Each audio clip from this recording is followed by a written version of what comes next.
Hello everyone. आज जो हम एक्सरसाइज करेंगे ये हम स्पोकन इंग्लिश में और रिटन इंग्लिश में बहुत ज़्यादा यूज़ करते हैं। इस एक्सरसाइज का नाम है इम्पेरेटिव सेंटेंस। अब ये इम्पेरेटिव सेंटेंस का हम यूज़ कहाँ पे करते हैं, कैसे करते हैं, देखो इधर मैंने लिखा है इम्पेरेटिव सेंटेंस का हम यूज़ करते हैं to show order, request and advice. जब किसी सेंटेंस में हम ऑर्डर की सेंस निकालते हैं, ऑर्डर को हिंदी में क्या बोलते हैं? आदेश। रिक्वेस्ट को हिंदी में बोलते हैं प्रार्थना और एडवाइस को हिंदी में बोलते हैं सलाह, और यही इनकी हिंदी में पहचान भी होती है। ओके, जैसे मैं एक सेंटेंस बोलता हूँ, बेंच पर खड़े हो जाओ, क्लास से बाहर चले जाओ, ये ऑर्डर की सेंस वाले सेंटेंसेस हैं। मैंने आपको बोला कृपया मुझे 100 रुपये दे दो, कृपया मुझे अपना मोबाइल दे दो, कृपया मुझे अपना पेन दे दो, ये मैंने आपसे रिक्वेस्ट की है। फिर मैं आपको बोलता हूँ हमेशा सच बोलो, कभी झूठ मत बोलो, माता पिता की सेवा करो, बड़ों का आदर करो, ये मैंने आपको एडवाइस दी है। तो ये तीनों ही सेंस वाले जो सेंटेंसेस होते हैं इनको हम बोलते हैं इम्पेरेटिव सेंटेंस। इनका हम बहुत ज़्यादा यूज़ करते हैं। जैसे आपने घर पे भी ये सेंटेंसेस सुने होंगे। कभी कभी क्या होता है, जैसे आपके पापा बोलते हैं मेरे लिए गिलास पानी लाओ, वहाँ बैठ जाओ, यहाँ बैठ जाओ, ये काम करो, वो काम करो, पंखा चला दो, एसी चला दो, एसी बंद कर दो, पंखा बंद कर दो, पंखा धीमा कर दो, पंखा तेज कर दो, लाइट ऑफ कर दो। ये सारे के सारे जो सेंटेंसेस होते हैं इन्हीं को हम बोलते हैं इम्पेरेटिव सेंटेंसेस। तो आज की इस क्लास में हम यही सीखेंगे कि इनकी इंग्लिश कैसे बनानी है। तो देखो इम्पेरेटिव सेंटेंसेस की जो स्ट्रक्चर होती है वो ऐसे होती है। सबसे पहले हम देखते हैं सिंपल सेंटेंस कैसे बनाएंगे। सिंपल सेंटेंस में हम पहले फर्स्ट फॉर्म लगाएंगे, फिर रिमेनिंग पार्ट लगाएंगे, बस बन गया इम्पेरेटिव सेंटेंस। देखो अभी तक आपने जितने भी सेंटेंसेस सीखे वो आपने कैसे सीखे? सबसे पहले हम किसी भी सेंटेंस में सब्जेक्ट लगाते हैं, फिर हेल्पिंग वर्ब लगाते हैं, फिर मेन वर्ब लगाते हैं और फिर रिमेनिंग पार्ट लगाते हैं। हमने सारे के सारे सेंटेंसेस ऐसे ही सीखे हैं अभी तक। लेकिन इम्पेरेटिव सेंटेंस में क्या होगा? सब्जेक्ट नहीं होता, हेल्पिंग वर्ब नहीं होती, सिर्फ मेन वर्ब होती है और रिमेनिंग पार्ट। मेन वर्ब हम इसमें क्या लगाएंगे? हमेशा आपको वर्ब की फर्स्ट फॉर्म लगानी है। इम्पेरेटिव सेंटेंस में ना तो सेकंड फॉर्म लगेगी ना थर्ड फॉर्म लगेगी, always you have to use first form of verb. तो पहले फर्स्ट फॉर्म लगाएंगे। देखो मेन वर्ब क्या होगी? फर्स्ट फॉर्म और फिर रिमेनिंग पार्ट, बन गया सेंटेंस। देखो मैंने ऐसे ही लिखा है, फर्स्ट फॉर्म और रिमेनिंग पार्ट, ये हमारा इम्पेरेटिव सेंटेंस बन गया। अब देखो आप सोचोगे सर बिना सब्जेक्ट के सेंटेंस कैसे बन सकता है? तो देखो इम्पेरेटिव सेंटेंस में क्या होता है, सब्जेक्ट होता तो है लेकिन वो हिडन होता है, छुपा हुआ होता है, उसको हम बोलते नहीं है। जैसे मैं बोलता हूँ कि बेंच पर खड़े हो जाओ, तो मैं किसको बोल रहा हूँ? आपको ही तो बोल रहा हूँ। जब हम किसी के सामने बातें करते हैं, जैसे सपोज करो कि मेरे सामने बहुत सारे स्टूडेंट बैठे हुए हैं और मैं उनको बोलता हूँ बेंच पर खड़े हो जाओ, तो मैं उन स्टूडेंट्स को ही तो बोल रहा हूँ। तो इम्पेरेटिव सेंटेंस में क्या होता है? सब्जेक्ट होता है यू। जैसे मैं बोलता हूँ मेरी बात ध्यान से सुनो, तो मैं किसको बोल रहा हूँ? आपको बोल रहा हूँ मैं कि मेरी बात ध्यान से सुनो। तो यहाँ पे सब्जेक्ट है यू, लेकिन यू को बोला नहीं जाता, वो हिडन होता है, छुपा हुआ होता है। ओके, कभी कभी हमें बोलना भी पड़ता है। सपोज करो कि एक क्लास में 100 स्टूडेंट्स हैं और मैं बोलता हूँ yes you stand up on the bench. मैं सिर्फ इनको बोल रहा हूँ, मैं किसी और को नहीं बोल रहा, सिर्फ एक ही पर्सन को बोल रहा हूँ yes you stand up on the bench. तो मैं एक ही स्टूडेंट को बोलता हूँ इंडिकेट करके, तो वहां पे मैं यू बोलना पड़ेगा, अदरवाइज यू अंडरस्टूड होता है, उसको बोला नहीं जाता। Got it? ये तो हमारा बना सिंपल सेंटेंस। फिर हम बनाएंगे नेगेटिव सेंटेंस। नेगेटिव में क्या करेंगे? डोंट लगाएंगे। हमेशा डोंट ही लगाना है, कभी भी डजंट नहीं लगाना आपको। तो डोंट लगाएंगे, फर्स्ट फॉर्म लगाएंगे, रिमेनिंग पार्ट लगाएंगे, बन गया नेगेटिव सेंटेंस। जैसे मैं बोलता हूं अमेरिका जाओ, तो कैसे बनाएंगे? गो टू अमेरिका।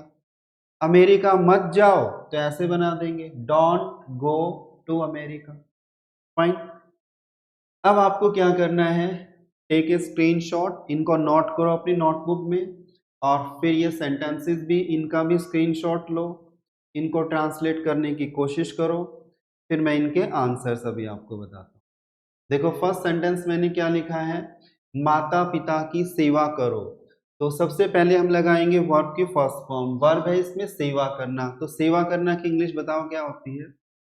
सेवा करना की इंग्लिश होती है सर्व। तो हम सबसे पहले लिखेंगे सर,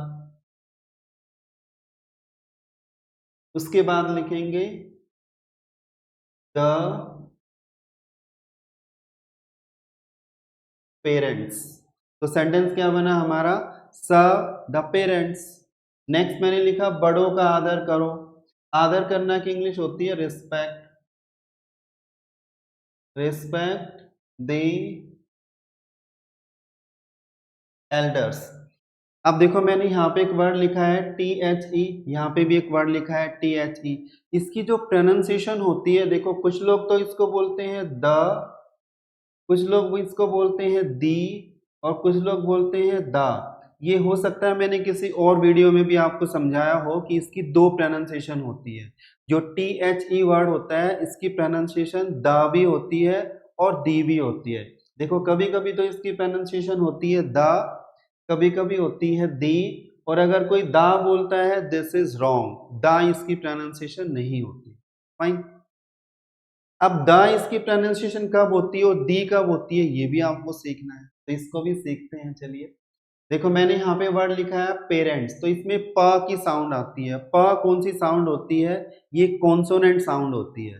तो अगर किसी वर्ड में कॉन्सोनेंट साउंड है तो इसकी प्रोनाउंसिएशन होती है द। क्या होती है इसकी प्रोनाउंसिएशन, द। अब यहाँ पे देखो ELDERS, एल्डर्स, इसमें एल्डर्स की साउंड आती है। तो कौन सी साउंड होती है, ये वाउल साउंड होती है। तो अगर किसी वर्ड में वाउल साउंड आती है, वाउल साउंड, तो इस वर्ड की प्रोनाउंसिएशन होती है दी। तो यहाँ पे देखो इसकी प्रोनाउंसिएशन है दी और यहाँ पे इसकी प्रोनाउंसिएशन है द। तो आपको क्या याद रखना है, अगर किसी वर्ड में साउंड आती है वाउल तो इसकी द की THE की प्रोनाउंसिएशन होगी दी, और अगर कॉन्सोनेंट साउंड है तो इसकी प्रोनाउंसिएशन होगी द। तो यहाँ पे क्या है, सर द पेरेंट्स, और यहाँ पे सर रिस्पेक्ट दी एल्डर्स। नेक्स्ट सेंटेंस देखो, अध्यापक का कहना मानो। अध्यापक का कहना मानो, तो कहना मानना की इंग्लिश बताओ क्या होती है, ओबे। किसने बताया, यस रजत आपने, गुड। अध्यापक का कहना मानो, ओबे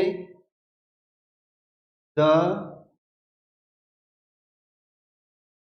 टीचर्स। अब देखो इसकी प्रोनाउंसिएशन यहाँ पे क्या है, द, ओबे द टीचर्स। अब देखो यहाँ पे मैंने लिखा है अध्यापक, अगर अध्यापक एक है तो हमें यहाँ पे टीचर लिखना पड़ेगा। और अगर मैं लिखता हूं अध्यापकों का कहना मानो, सबका, जितने भी टीचर्स होते हैं सबका कहना मानो, तो एस लगा देंगे टीचर्स। तो अगर हिंदी में आपको ऐसा लगता है सर आपने लिखा है अध्यापक का कहना मानो, किसी एक की बात है तो टीचर लिख दो, अध्यापकों का कहना मानो तो टीचर्स लिख देना। नेक्स्ट देखो, यह काम करो, तो इसकी इंग्लिश कैसे बनाएंगे, do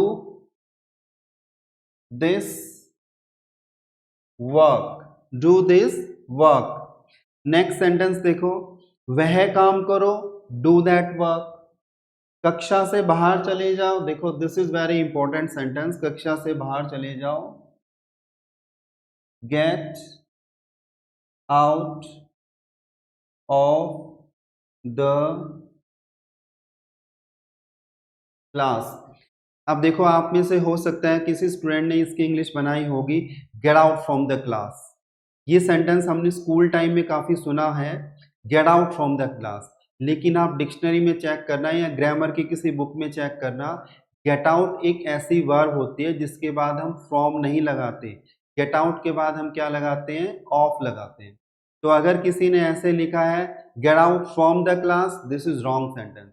get out of the class, this is correct sentence. तो आपको लिखना है get out of the class. Next sentence है, नाउ मैच योर सेंटेंसेस।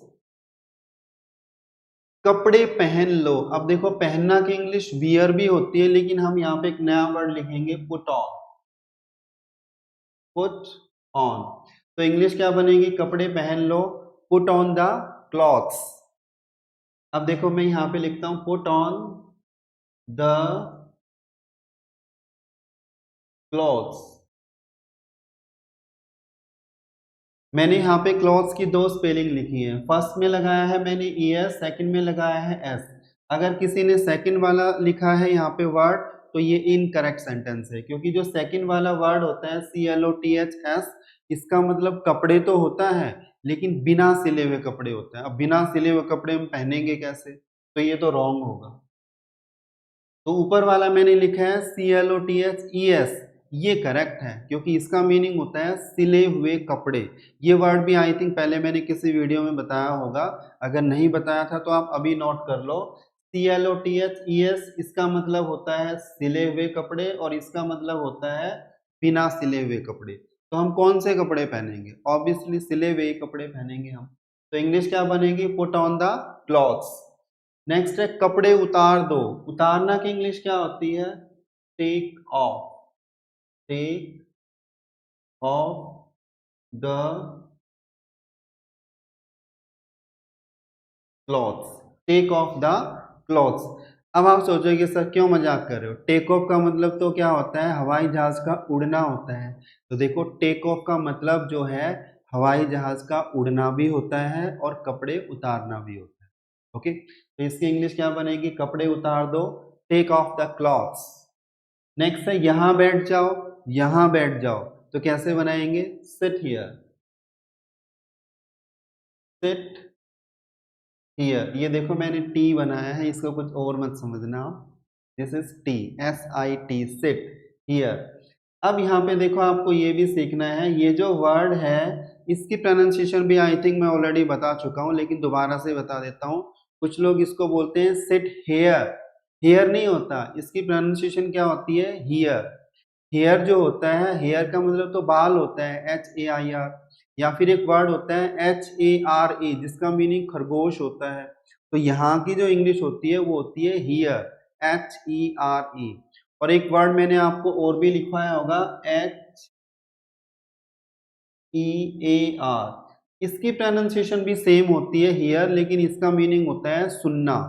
इसका मीनिंग सुनना होता है, इसका मीनिंग यहाँ होता है। प्रोनाउंसिएशन दोनों की सेम होती है हियर। तो अगर आप में से कोई ये बोलता है सिट हेयर, तो आज से आप हेयर मत बोलना, आज से आपको क्या बोलना है, हियर। नेक्स्ट मैंने लिखा है वहां बैठ जाओ। वहां बैठ जाओ, सिट देयर। सच बोलो, स्पीक द ट्रूथ। हमेशा सच बोलो, ऑलवेज स्पीक द ट्रूथ। ये मैं बोल बोल के क्यों बता रहा हूँ आपको, क्योंकि इसमें बहुत सारे सेंटेंसेस लिखने हैं आपको। अगर मैं सारे के सारे सेंटेंसेस यहाँ पे लिखूंगा तो वीडियो काफी लंबी बन जाएगी। ओके, तो मैं आपको वैसे बोल बोल के बता देता हूँ, अगर कोई डिफिकल्ट वर्ड आएगा तो मैं लिख के समझाऊंगा फिर। हमेशा सच बोलो, ऑलवेज स्पीक द ट्रूथ। झूठ मत बोलो, डोंट टेल ए लाई। दूध पियो, टेक मिल्क। चाय मत पियो, डोंट टेक टी। यहां मत बैठो, डोंट सिट हियर।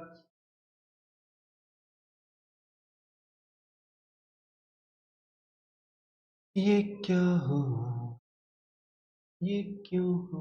ओके, वहां मत बैठो, डोंट सिट देयर। हिंदी मत बोलो, डोंट स्पीक हिंदी। अंग्रेजी बोलो, स्पीक इंग्लिश। हिंदी बोलने की आदत छोड़ दो, ये आपको लिख के समझाना पड़ेगा मेरे को। हिंदी बोलने की आदत छोड़ दो, तो ऐसे बनाएंगे हम,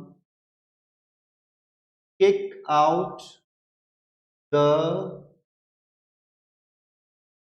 हैबिट ऑफ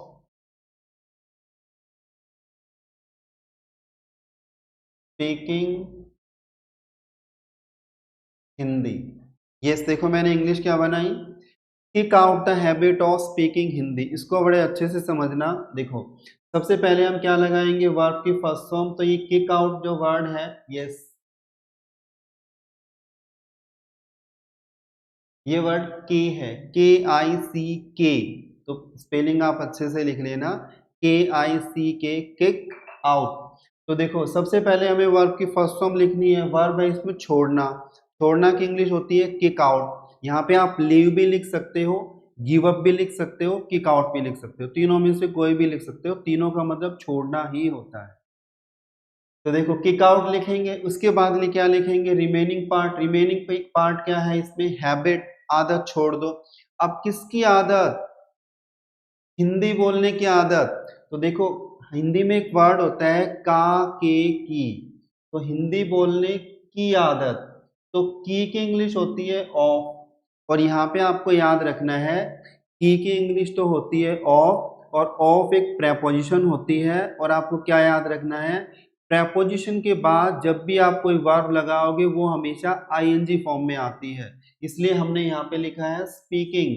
तो सेंटेंस क्या बनेगा, kick out the habit of speaking Hindi. तो यहाँ पे देखो आपको क्या क्या याद रखना है, एक तो ये याद रखना है कि की का के की इसकी इंग्लिश होती है ऑफ, फिर क्या याद रखना है, ऑफ एक प्रेपोजिशन होती है, और क्या याद रखना है, प्रेपोजिशन के बाद जब भी आप कोई वर्ब लगाओगे वो हमेशा आईएनजी फॉर्म में लगेगी। तो सेंटेंस क्या बनेगा, kick out the habit of speaking Hindi. ऐसे ही देखो सेंटेंस बनाएंगे, चाय पीने की आदत छोड़ दो, तो कैसे बनाएंगे, kick out the habit of,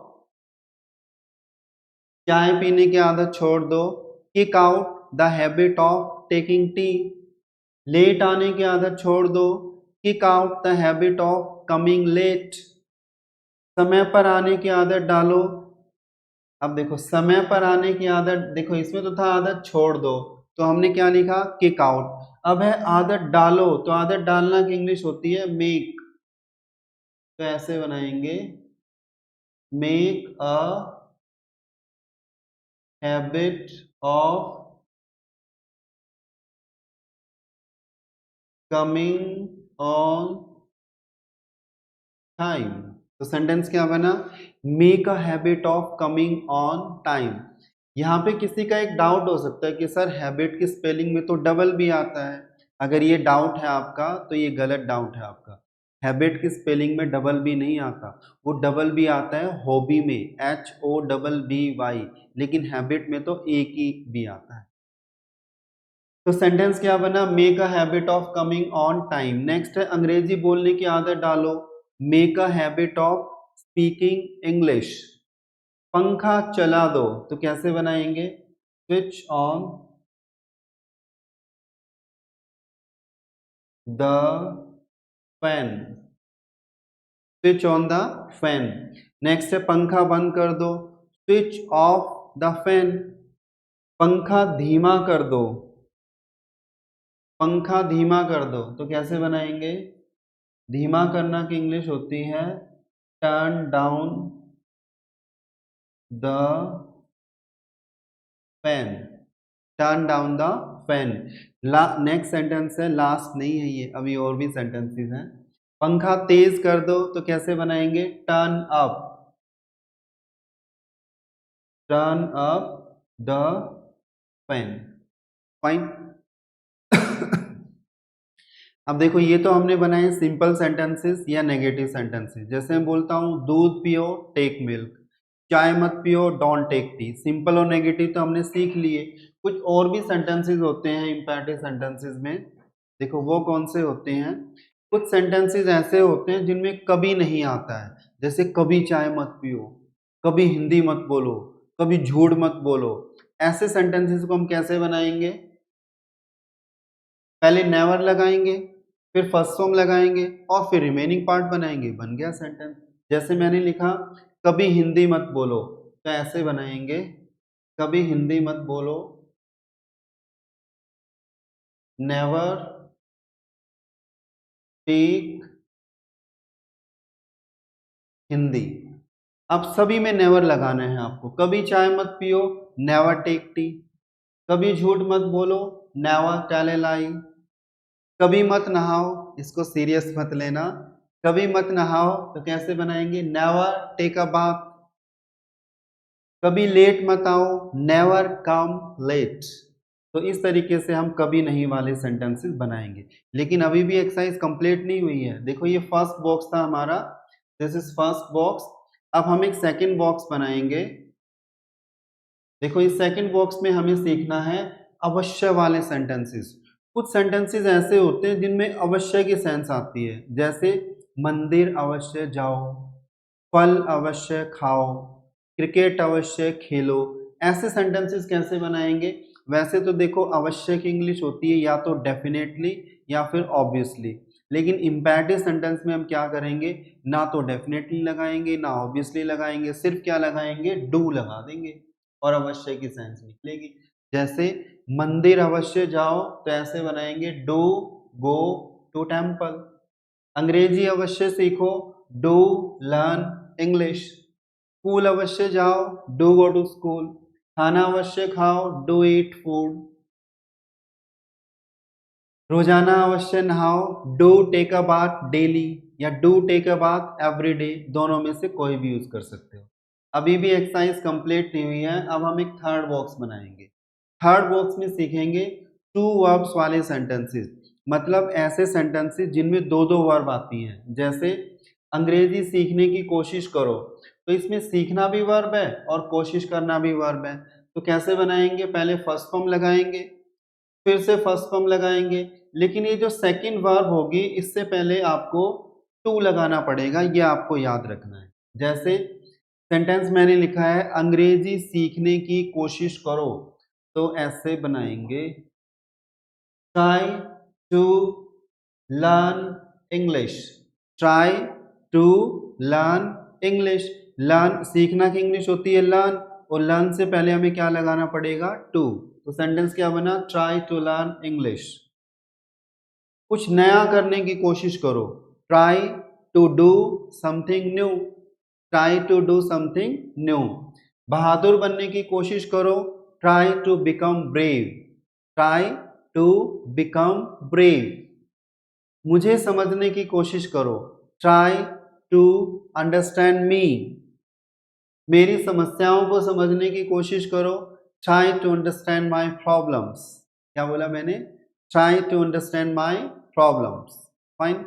तो ये थी हमारी एक्सरसाइज नंबर 32 इम्पेरेटिव सेंटेंस, जो बड़ी इंपॉर्टेंट एक्सरसाइज है क्योंकि इसका हम स्पोकन इंग्लिश में और रिटन इंग्लिश में बहुत ज़्यादा यूज करते हैं। ओके, ये सेंटेंस देखो, जैसे मैंने अभी थोड़ी देर पहले भी आपको बताया था कि हम घर पे भी फ्रेंड्स के साथ भी बहुत ज़्यादा यूज़ करते हैं कि ये काम करो वो काम करो, यहाँ आ जाओ वहाँ आ जाओ वहाँ जाओ, मेरे लिए पानी लाओ, मेरे लिए फल लेके आओ, मेरे लिए चाय बना दो, मेरे लिए खाना बना दो, मेरे लिए आइसक्रीम बना दो, मेरे लिए आइसक्रीम लेके आओ। ऐसे बहुत सारे सेंटेंसेस हम यूज़ करते हैं। फाइन। तो आज के इस वीडियो में इतना ही, बाकी हम करेंगे next video. Okay then, bye everyone. See you in next video.